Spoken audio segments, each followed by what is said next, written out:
सब भक्त लगाए आस मेरी दुर्गा बैठ सिंह पे अयो सब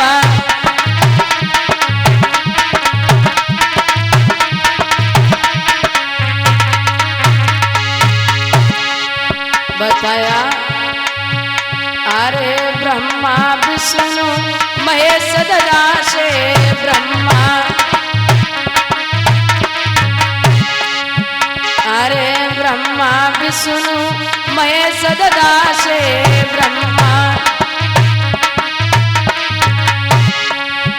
और आदि शक्ति महारानी मेरी मैया बैठ सिंह पे अयो।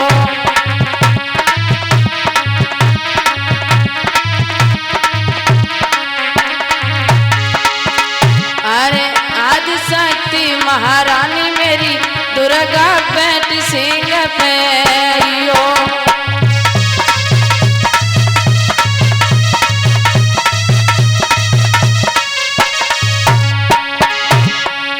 सब भक्त लगाए आस मेरी मैया बैठ सिंह पे अयो सब।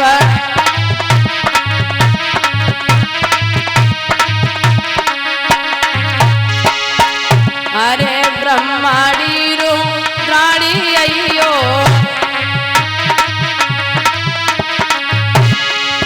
अरे ब्रह्माड़ी रो प्राणी अयो ब्रह्मा,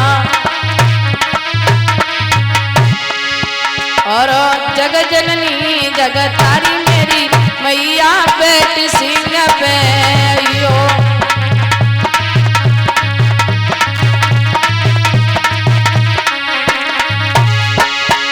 अरे जग जननी जगतारी मेरी मैया बैठ सिंह पे अयो।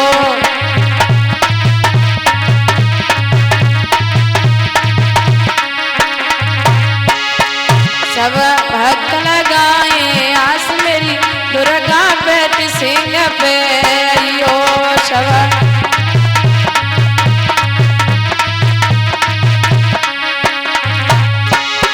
सब भक्त लगाए आस मेरी मैया बैठ सिंह पे अयो सब।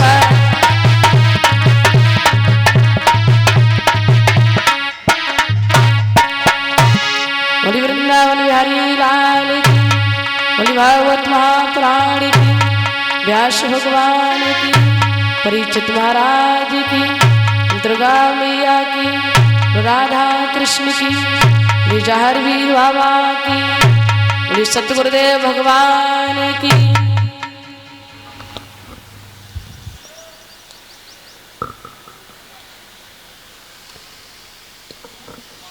तो आदरणीय समस्त श्रोता बंधुओं एवं दूर दूर से आने वाले पितातुल बुजुर्ग व सम्मानी हमारे सभी भक्तगण, जैसा कि प्रभु की कृपा से सभी भक्तों को भगवान की बड़ी सुंदर बड़ी पावन कथाएं जो सुनने को मिलती आ रही हैं, बड़े ही सौभाग्य की बात है जो सभी भक्त इस कथा पांडाल में बैठ करके भगवान के सत्संग को सुन रहे हैं। बड़े ही सौभाग्यशाली होते हैं वो लोग जो लोग प्रभु की कथाओं को श्रवण करते हैं, क्योंकि कई जन्मों के पुण्य उदय होते हैं तब कहीं आकर के प्रभु का सत्संग प्रभु की कथाएं सुनने को मिलती हैं। जैसा कि आज इस कथा को चलते चलते इस कथा का आज छठवां दिन है। कल सभी भक्तों ने दीदी के मुखारविंद से बड़ी सुंदर बड़ी पावन कथाओं को श्रवण किया, जिसमें पूर्णात्पूर्ण ब्रह्म भगवान कन्हैया ने 16 कलाओं से अवतार धारण किए हैं। जी भर के सभी भक्तों ने बड़ा आनंद लिया है, नाचे हैं गाए हैं, बड़ी बधाइयाँ डाली हैं कन्हैया की खुशी में, क्योंकि हमारे यहाँ भगवान का अवतार हुआ। तो जहाँ आनंद का अवतार होता है वहाँ हर जीव को आकर के आनंद ही आनंद प्राप्त होता है। तो आइए देखते हैं श्री सुखदेव जी बोले हे राजन परीक्षित, इधर जब भगवान कन्हैया का अवतार हुआ है तो भगवान कन्हैया ने आकाशवाणी कर दी है, पिताजी जब मेरा जन्म हो जाए तो आप मुझे गोकुल में पहुंचा देना। कन्हैया का अवतार हुआ, वसुदेव जी ने अपने लल्ला को छवरिया में रखा है। वसुदेव जी रात्रि के समय कन्हैया को लेकर के जब गोकुल में पहुंचे हैं, वहां जाकर के कन्हैया को पहुंचाया। वहां से एक कन्या ली है वसुदेव जी ने, उस कन्या को लेकर के वसुदेव जी पुनः कारागार में पहुंचे हैं। तो इधर जब मैया ने उस बच्ची को देखा है तो मैया उस कन्या को गोदी में लिए बैठी है, बड़ा लाड़ कर रही, बड़ा प्यार कर रही है। इधर जब सुबह हुआ है, कंसराज को पता चला कि जो देवकी का 8वां गर्भ था उसका जन्म हो चुका है। तो कंसराज को चैन नहीं पड़ा।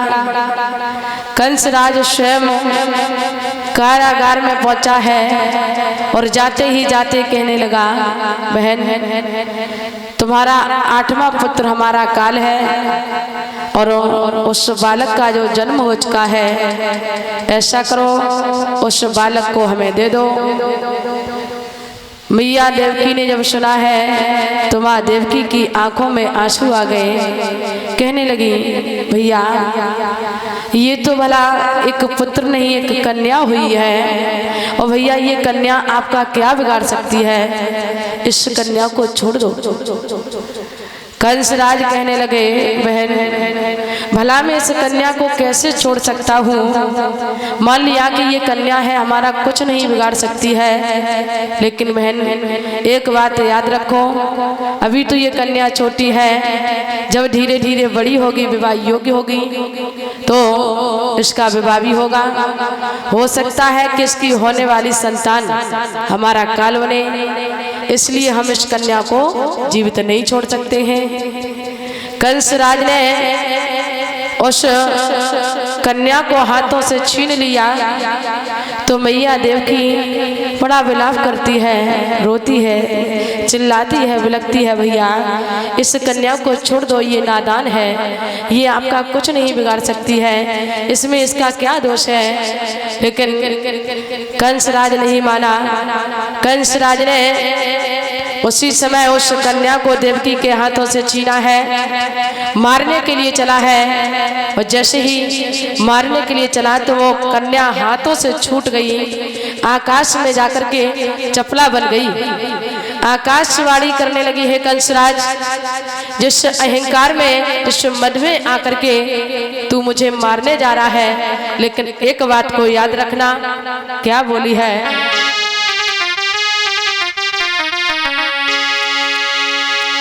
चिल्ला कर कहा चंचलाने रे अभिमानी रे मतवाले, तेरे बैरी को पाल रहे रे यादव बंसी गोकुल वाले।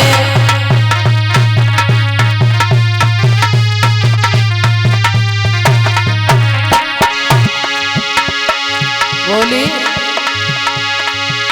चिल्ला कर कहा चंचलाने रे अभिमानी रे मतवाले, तेरे बैरी को पाल रहे रे यादव बंसी गोकुल वाले।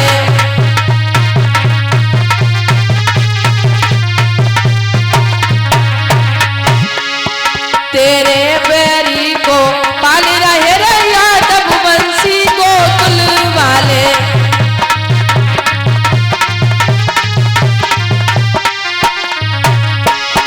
बोली, विश्वास मान ले अनजाने, विधाता बीज बो चुका है और तेरे ओ मूर्ख गोकुल में जन्म हो चुका है।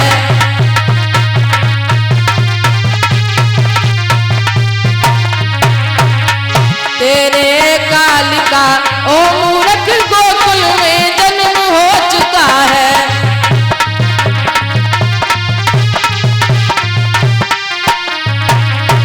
बोली कंसराज, यदि तमन अमन की दबा नहीं, हे कंसराज यदि तमन अमन की दबा नहीं, होनी पर मंत्र न चलता है। और काली कर तू तो वाले पापों से काल न डरता है।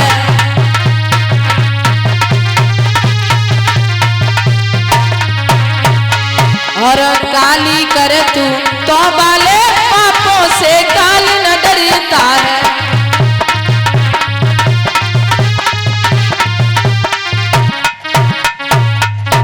वो कन्या हाथ से छूट गई और आकाश में जाकर के चपला बन गई है। आकाशवाणी करने लगी है, कंसराज तू मुझे क्या मार रहा है?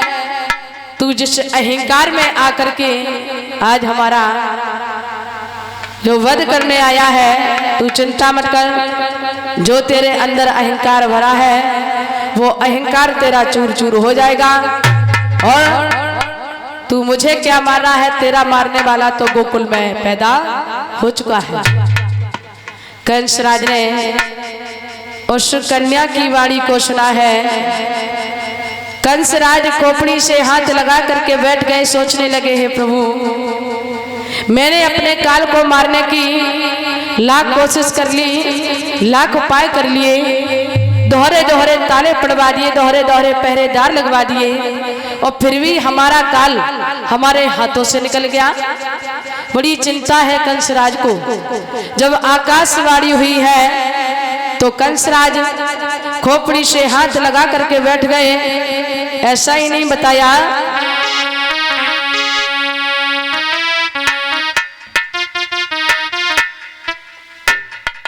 वॉल्यूम बढ़ाओ थोड़ा।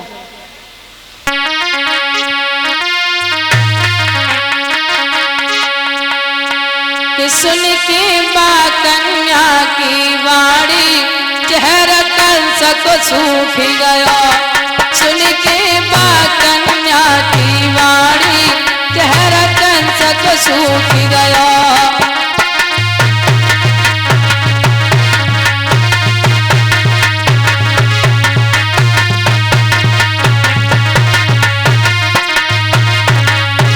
सुन के बा कन्या की वाणी, चेहरा कंस को सूख गया। हुई गौ सर्वस पानी पानी, चेहरा कंस को सूख गया।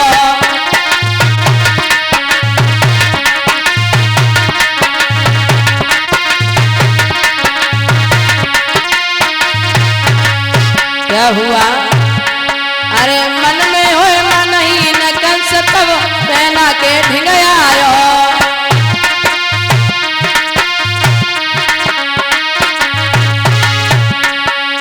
मन में होए मन ही न कंस, तब पहना के ढिंग आयो।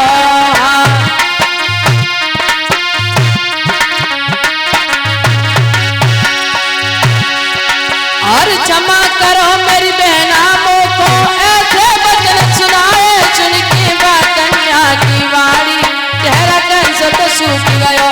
हुई गौ सर्वस पानी पानी, चेहरा कंस तो सूख गयो।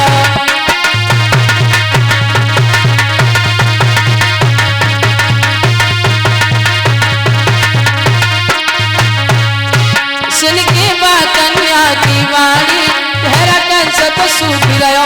हुई गौ सर्वस पानी पानी, चेहरा कंस तो सूख गयो।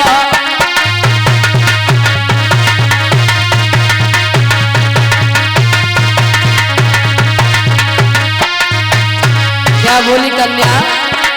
अरे भाइयों कृष्ण अवतार के मामा, जिंदा ना ये छोड़े। हाँ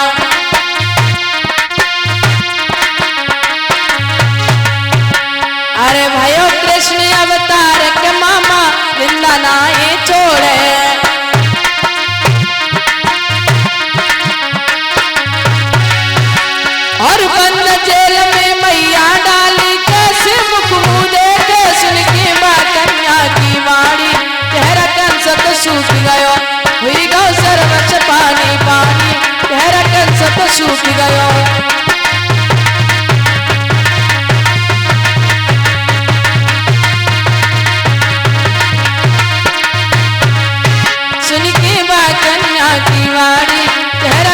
कंचक सूख गयो, हुई गौ सर्वस्व पानी पानी, तेरा कंचक सूख गयो।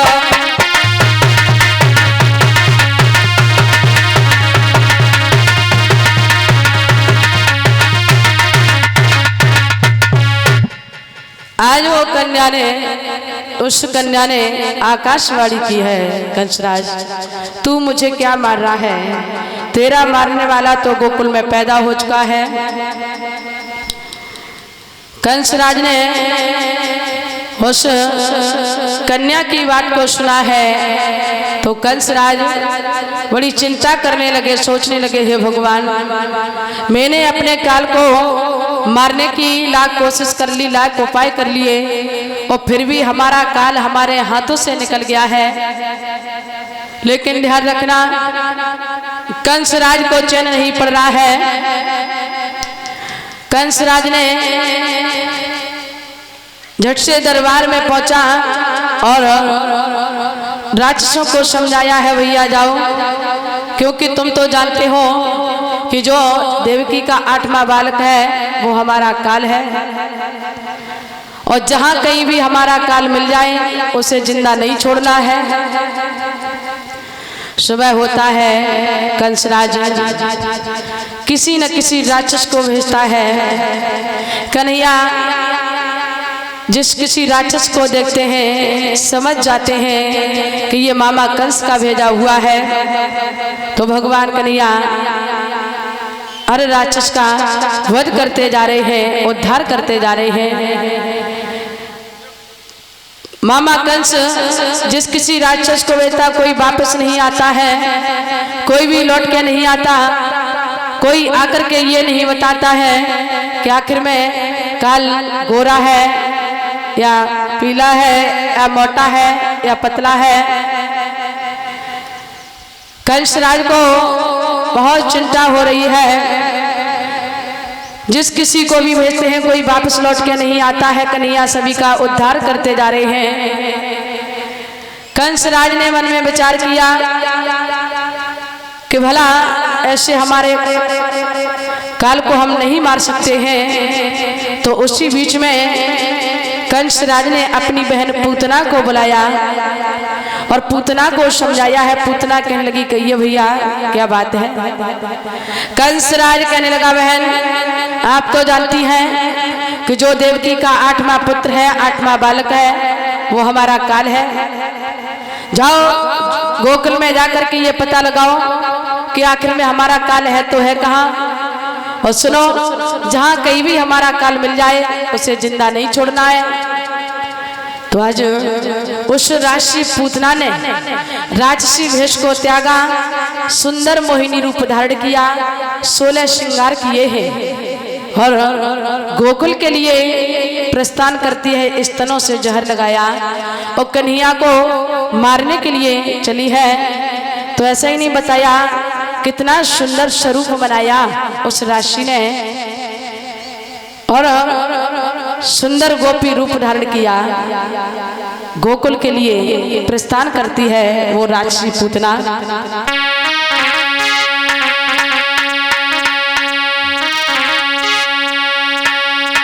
अरे करे पूतना सिंगारो और रूप जने ब्रजवासी रे धारो।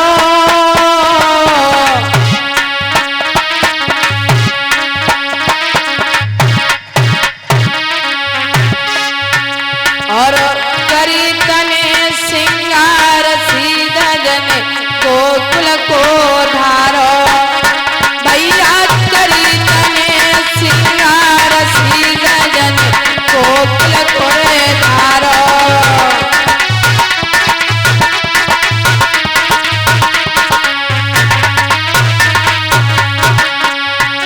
बताया, अरे कहानी नहीं बनी रे भाई। इतना सुंदर शरीर बनाया उस राशि ने। अरे कहानी नहीं बनी रे भाई। तब देख के स्वरूप तब ही ब्रज वासी आई। भैया देख के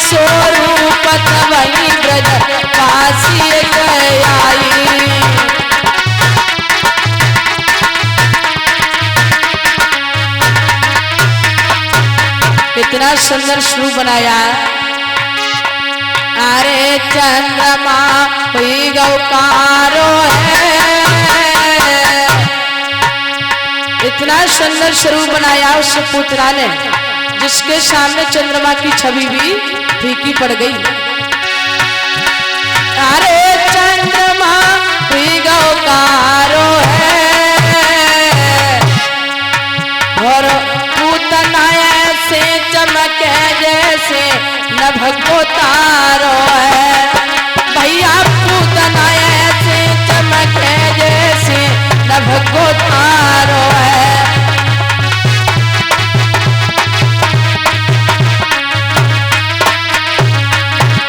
लेकिन ध्यान रखना, अरे धर्म की जय जय होती है,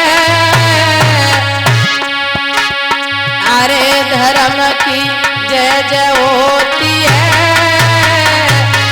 अधर्म को विनाश धर्म से मुक्ति मिलती है, अधर्म को विनाश धर्म से मुक्ति मिलती है।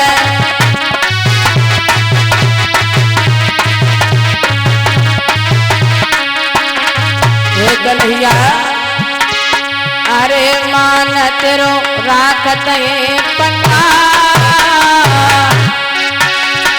अरे मान तेरो राखत पंगा, और महाभारत के बीच गड़ाई दो पंडन को झंडा, अरे महाभारत के बीच गड़ाई दो पंडन को झंडा।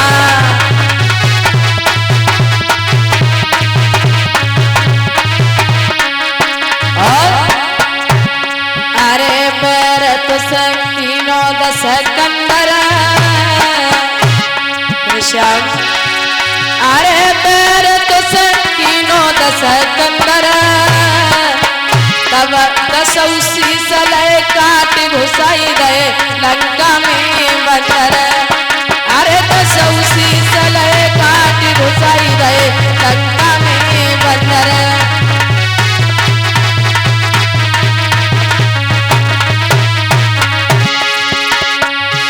इसलिए कहा गया है कि ऐसे धन्य धन्य जगदीश ईश्वर तेरी लीला न्यारी है, ऐसे धन्य धन्य जगदीश ईश्वर तेरी महिमा न्यारी है।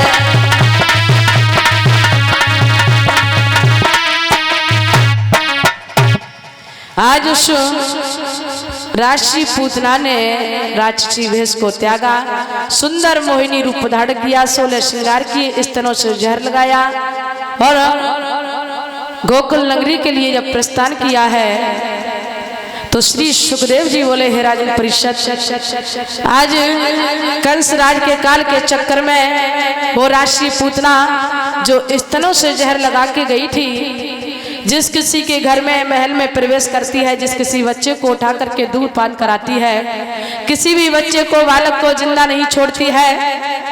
बताया है कि कंस राज के काल के चक्कर में उस राशि पूतना ने हजारों बच्चों की हत्या कर डाली, लेकिन फिर भी कंस राज का काल नहीं मरा। अंत में वही राक्षसी यशोदा मैया के दरवाजे पहुंच गई और जाते ही जाते कहने लगी, मैया। यशोदा मैया निकल के बाहर आई। यशोदा मैया नहीं समझेगी, कहने लगी, हाँ ग्वालिनी बताइए। अरे मैया, मैंने सुना है कि तेरे घर में किसी लल्ला ने जन्म लियो है। मैया बहुत प्रसन्न है। हाँ ग्वालिनी, मेरे घर में बड़े सुंदर कन्हैया ने अवतार लियो है, जन्म लियो है।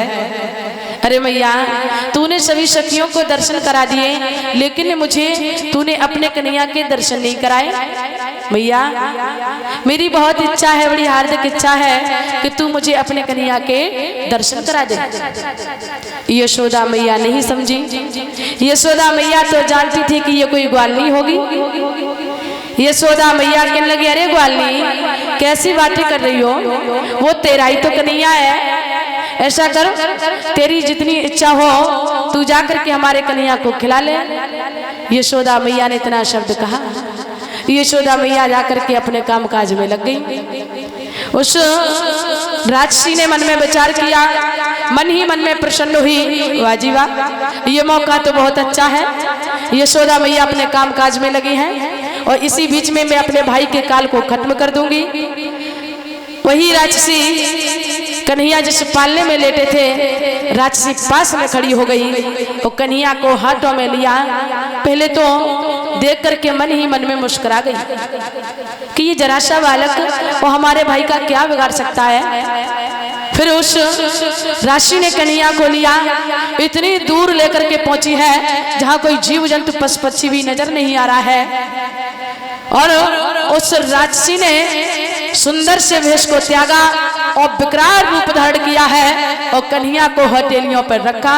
कन्हैया तो इतने छोटे लग रहे, दिखाई नहीं पड़ रहे कि कन्हैया कहाँ है। बड़ी जोर से कन्हैया को देख करके मुस्कुरा रही है कि आज मैं अपने भाई के काल को खत्म कर दूंगी। जैसे ही कन्हैया को दूध पान कराया है उस राक्षसी ने, तो बताया है